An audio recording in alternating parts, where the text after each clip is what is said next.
ល្បិចបោកប្រាស់តាមប្រព័ន្ធអនឡាញដោយជ្រកក្រោមសេវាកម្ចីប្រាក់រហ័សនៅក្នុងសម័យកាល Digital និងបដិវត្តបច្ចេកវិទ្យាហិរញ្ញវត្ថុបច្ចេកវិទ្យាកំពុងដើរតួនាទីយ៉ាងសំខាន់ក្នុងការសម្រួលដល់ជីវភាពរស់នៅការធ្វើអាជីវកម្មនិងការទូទាត់សាច់ប្រាក់ប្រចាំថ្ងៃសេវាប្រាក់កម្ចីក៏អាចជាអន្ទាក់ដ៏គ្រោះថ្នាក់បំផុតមួយដែលបាននឹងកំពុងបំផ្លាញហិរញ្ញវត្ថុរបស់ប្រជាពលរដ្ឋស្លូតត្រង់ជាច្រើន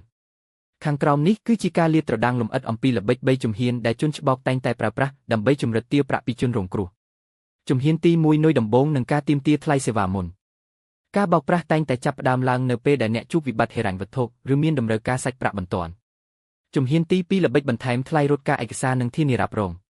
ពួកវានឹងចាប់ផ្ដើមប្រើចិត្តសាស្ត្រជំរិតទារលុយបន្ថែមដោយលើកឡើងនៅលេខផ្សេងដែលស្ដាប់ទៅហាក់ដូចជាសមហេតុផលនិងមានលក្ខណៈបច្ចេកទេសដូចជាថ្លៃរត់ការឯកសារពួកវាអាងថាដើម្បីការពារហានិភ័យក្នុងករណីអ្នកអត់មានលទ្ធភាពសងត្រូវតែទិញធានារ៉ាប់រងកម្ចីជាមុនសិនប្រាក់តម្កល់ធានាពួកវាទាមទារឲ្យមានប្រាក់តម្កល់ក្នុងប្រព័ន្ធដើម្បីបញ្ជាក់ថាអ្នកមានលទ្ធភាពសងត្រឡប់មកវិញ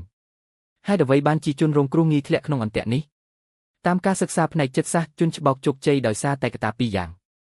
កត្តាស្ដាយលុយចាស់ជនរងគ្រោះស្ដាយលុយដែលបានបង់ទៅឲ្យពួកវាពីដំបូងទើបសុខចិត្តបន្ថែមព្រោះគិតថាបើឈប់នឹងខាត់លុយមុនក្តីសង្ឃឹមខុសឆ្គងនៅតែមានការរំពឹងថាស្ថាប័ននោះជាក្រុមហ៊ុនពិតប្រាកដនិងរងចាំទទួលប្រាក់កម្ចីដុំធំសូមជួយចុច Subscribe Channel YouTube និងចុច Follow Page Facebook របស់យើងខ្ញុំដើម្បីទទួលបានវីដេអូចំណេះដឹងនិងការដាស់តឿនថ្មីជាបន្តបន្ទាប់